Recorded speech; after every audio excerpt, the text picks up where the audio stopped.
JDs and Lentilmen, boys and girls, welcome back to the channel, and in today's video, we're going to be talking about the one, the only Xdefiant, a game that at one point had the entire internet thinking it was going to be the Call of Duty killer, that it was going to take down the juggernaut of first-person shooters in Call of Duty.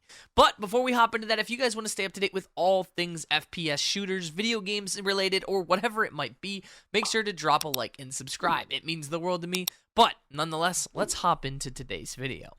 So for a quick synopsis of what Xdefiant might be if you've never really looked into it or this is the first time you're hearing of it, which would be insane, but it's a free-to-play first-person shooter that's being made by Ubisoft that ties in a bunch of the Ubisoft lore or world into one crazy game. They've got things from Splinter Cell and Far Cry and The Division and so much more being tied into different factions, and we'll get into more of that down the road, but it's being developed by former Call of Duty studio heads and some former Call of Duty professional players, and most importantly, the one and only Mark Rubin, who has been the voice of reason in everything when it comes to this Call of Duty. And if you're wondering who Mark Rubin is kind of known for the glory days of Call of Duty back when Call of Duty was at its highest points and the best moments overall. So having a studio head like Mark Rubin has been a breath of fresh air for something that's trying to compete in such a cliche market.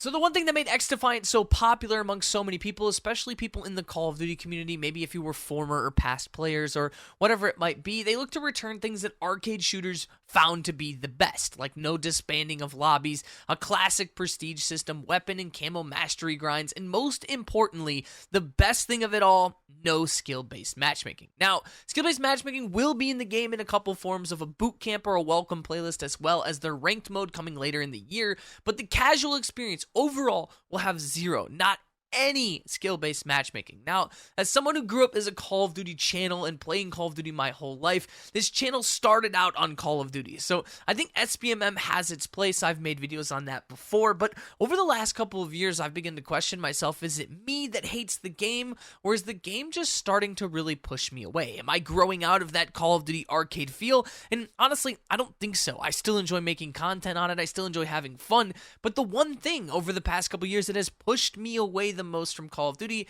is not being able to sit there and casually play with my friends and have fun, and the only outlier that there is skill-based matchmaking.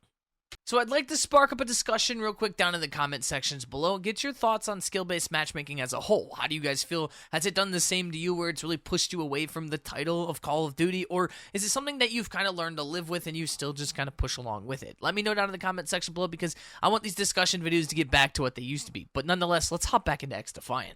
Now, we don't have an exact release date of Xdefiant, and honestly, it kind of makes me laugh when we say those words of release date, because if you're like me or if you've been following the game in any way, you know the roller coaster of a development cycle that this game has gone through, all the way from having its touted summer of 2023 release date to the radio silence that we had from the development team and having no true kind of talk of when Xdefiant would come out, and there was that, what we all called the window of opportunity last year for Xdefiant to fully launch, and all this like dead time in gaming where there was nothing going on. Now, I've been playing Xdefiant since it was under full NDA years ago. No one could talk about the game, show the game, or anything like that.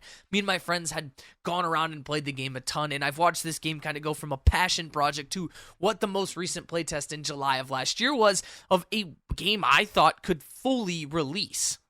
But as time went on, we had that time frame of summer of 2023, and everyone was like, okay, summer's over at this point. It was around September when people started to really realize that, hey, this game has missed its window of opportunity, and where the hell is it? And there was radio silence from the dev team other than a post maybe here and there talking about this so-called submission process that everyone hated hearing about, and it left so many people asking, where the hell is Xdefiant? And we finally got some news from them letting us know that the game was going to be delayed until Q1 of 2024. Now, on the time of recording this, it's January 16th of 2024, and Q1 officially ends in March for this year, and I have to admit, I think Xdefiant is getting a lot closer than we expect.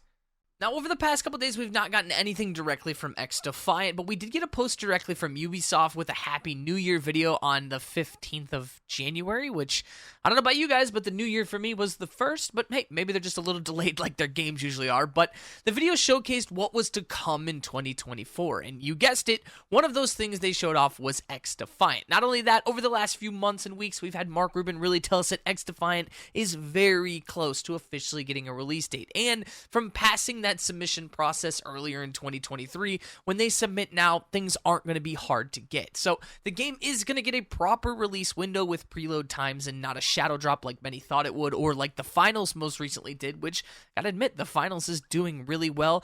Now, I think that game definitely needs a big patch right now because their player base is slowly dwindling, and honestly, not slowly, quickly dwindling, and it's been pushing people away every day because of some broken things and cheaters and so on and so forth. That's a whole different video, but that brings us to today's main discussion about Xdefiant. Can it bring itself back from the grave, or did they miss their perfect window of opportunity to launch? If you guys have made it this far in the video, put down in the comments section if you put your milk first or your cereal first, because I want to know who's been listening and watching for this entire time.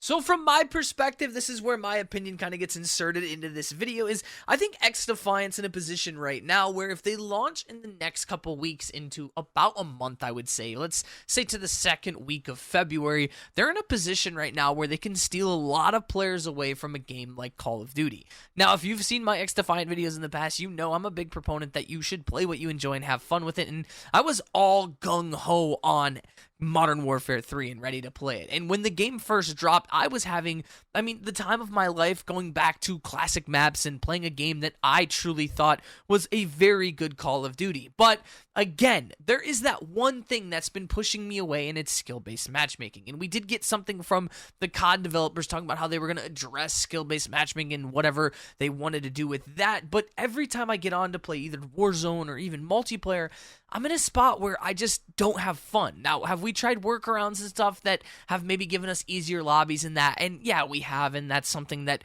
I don't want to have to do that every time I play. And honestly, the moment you get like a bad lobby and you drop high kills or do whatever it might be in that, the comment sections on videos instantly go into nice VPN, you're doing this, that, or the other, and blah, blah, blah. And honestly, it's not something I want to deal with as a content creator, where my main goal on content is to make stuff that you guys enjoy, have discussions, and just kind of stream stuff for you guys so you guys can enjoy what you're watching. So as someone who has played Call of Duty his whole life, a game like Xdefiant, where now I'm finding out there's a prestige system, there's weapon grinding, there's going to be new weapons introduced, and already a roadmap of content that they're looking forward to, I think that's perfect for a game like Xdefiant, and I think it truly can coexist with one another. And as one of my close friends said, he truly thinks that Xdefiant will be a situation of like CS and Valorant, where it's a game that is rivaling something else, but the market for it is going to be two different types of people. If you play CS, a majority of people who play CS, it's just competitive. There's no real casual crowd to the game anymore. And if you go play Valorant, there are different facets of that game all over. There's a casual player base, there's a competitive player base, there's a meme player base, and overall, the game all collectively together is something that people enjoy to play.